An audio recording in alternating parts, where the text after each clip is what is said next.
Et salut! Bon, je me suis dit que je t'avais jamais parlé de Noël et qu'on allait le faire cette année. Je pense qu'il y a peut-être trop de choses à dire et s'il y en a trop, je ferai ça en 2 vidéos. Première partie donc, qu'est-ce qu'on fait à Noël? Bon, bien sûr, un peu comme dans tous les pays occidentaux, on va voir notre famille. C'est plus facile à dire qu'à faire, je pense que un peu partout en France, les enfants sont partis entre guillemets loin de leurs parents. On n'en est pas au point d'un pays comme les États-Unis ou la Chine, où vraiment les gens doivent traverser des distances incroyables pour revoir leur famille, mais en France comme ailleurs, les enfants sont partis, parfois à l'étranger, et donc oui, ils doivent faire de la route. Mais même pour ceux qui sont restés en France, il y a beaucoup de cas où il y a un enfant dans le sud, un enfant dans le nord, un enfant à Paris, etc., etc. Donc beaucoup de routes et les transports en commun sont bondés. Bien sûr, il faut ce qu'on appelle jongler entre les familles. Imaginons que tu aies une partie de ta famille dans une région de France et une autre partie de ta famille dans une autre région de France et que toi tu habites encore une 3e région de France. C'est assez fréquent de avoir ce problème politique de chez qui on passe Noël. Ah, Noël est très important dans ma famille. Oui, il est très important dans la mienne aussi. Bon, comment on fait? Voilà, il faut savoir jongler entre ta famille et ta belle famille. C'est pas toujours évident. Parfois, on a des familles compréhensives et qui alternent un coup chez l'un, un coup chez l'autre ou qui trouvent un juste milieu. Mais dans d'autres cas, c'est un problème constant. Je peux prendre mon exemple, moi je dois traverser le pays pour aller voir ma mère si je veux passer Noël avec elle et donc ça représente quelque chose comme 700 km je crois. Bon, bien sûr ça ne se fait pas en avion parce que je ne suis pas un connard.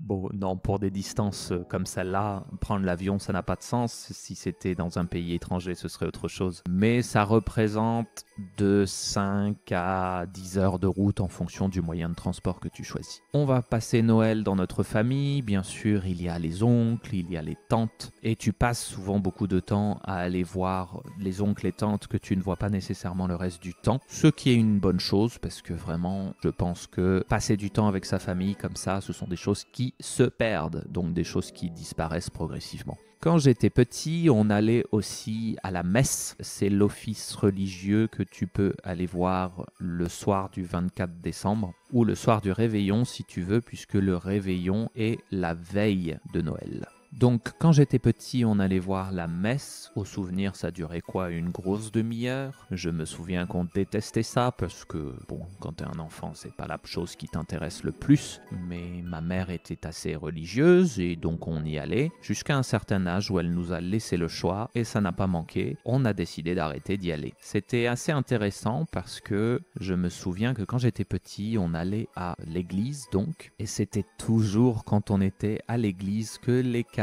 arrivaient à la maison et à chaque fois mon père était là pour dire « Oh, tu l'as raté, il est venu et t'étais pas là !» Et j'étais là toujours à faire « Oh non, j'ai raté le Père Noël !» Parce que oui, il s'appelle le Père Noël en France, il ne s'appelle pas Santa. Attention, il s'appelle le Père Noël. Bon, ça c'est intéressant de le faire remarquer aussi puisque comme je te l'ai dit, on allait le 24 décembre au soir à la messe et on avait les cadeaux qui arrivaient chez nous le 24 au soir. On n'était pas une famille très traditionnelle, je pense, de ce point de vue, parce que normalement, c'est dans la nuit entre le 24 et le 25 que ces cadeaux étaient censés arriver. Mais chez nous, on a toujours fait comme ça, on a toujours fêté Noël le 24 au soir.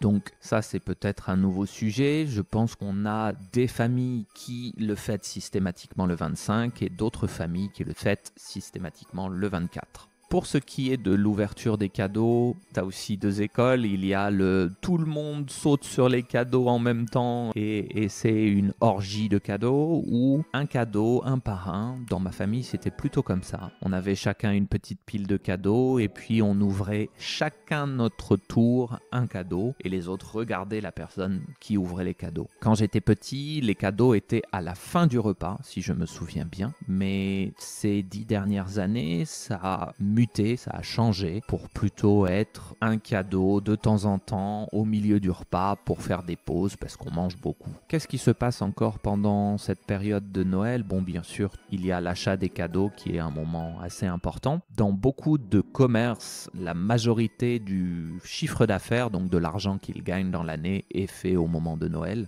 Moi, j'ai travaillé pas mal d'années dans le monde du vin et c'est vrai qu'on sentait vraiment la différence là où toute l'année, on avait des gens qui regardaient vraiment le prix qu'ils souhaitaient mettre dans une bouteille de vin. C'est au moment de Noël où il y avait aucune restriction. Donc là où peut-être, je sais pas, une personne va mettre 10 € dans une bouteille de vin en général, au moment de Noël, 30, 35, c'est possible parce que c'est Noël. Alors qu'à l'extérieur de ces fêtes, ça lui aurait semblé fou. Autre chose qui se passe au moment de Noël, les marchés de Noël. Je pense que tu as déjà vu des images de marchés de Noël en Europe sur Internet, ça fait rêver. Et c'est vrai que c'est une super ambiance, c'est super sympa. Surtout s'il fait froid, tout le monde sort avec ses gants, ses bonnets. Et puis on se jette sur ce qu'on appelle le vin chaud. Donc c'est une recette où tu as du vin avec des épices et du sucre. Et bien sûr, il y a encore de l'alcool à l'intérieur, mais c'est un alcool qui se boit chaud. Et quand il fait très froid, c'est vraiment toute une ambiance de boire du vin chaud à l'extérieur dans un marché de Noël. Le marché de Noël le plus réputé de France est celui de Strasbourg et c'est vrai qu'il est immense. Beaucoup de gens veulent aller le voir. Selon moi, c'est pas la meilleure période pour visiter l'Alsace et donc Strasbourg, mais pourquoi pas. Comme dans beaucoup de pays, il y a aussi les fameux films de Noël ou les fameuses émissions de Noël. Il y a toujours les mêmes émissions qui reviennent depuis que je suis petit à la télévision au moment de Noël. Le premier qui me vient à l'esprit, c'est Maman, j'ai raté l'avion. Donc l'histoire d'un petit garçon qui ne se réveille pas le jour où toute sa famille prend l'avion et il se retrouve tout seul dans une maison alors que des voleurs essayent d'entrer pour venir prendre des choses et ce petit garçon inventif crée beaucoup de pièges et donc tu vois les voleurs tomber dans les pièges les uns après les autres. Ça, c'est un film assez typique qui passe à la télévision au moment de Noël.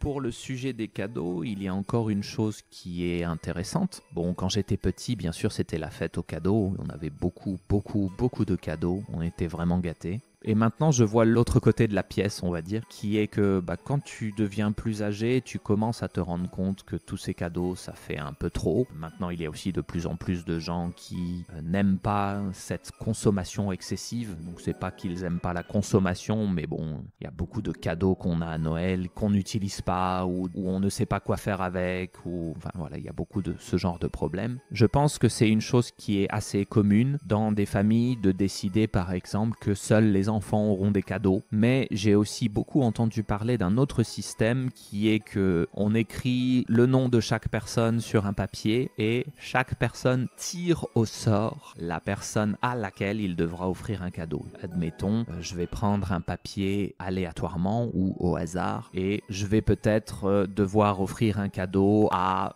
mon oncle et mon frère devra offrir un cadeau à ma mère, etc., etc. Mais ce sera un seul cadeau pour une personne. Bon, tout ça, c'est aussi pour limiter les dépenses parce que si tu offres un cadeau à chaque personne et que tu as une très grande famille, ça fait un budget énorme et ça fait beaucoup de gaspillage parce qu'on offre beaucoup de petites choses, encore une fois. Voilà pour ce qu'on fait à Noël. On se retrouve la fois prochaine pour ce qu'on mange.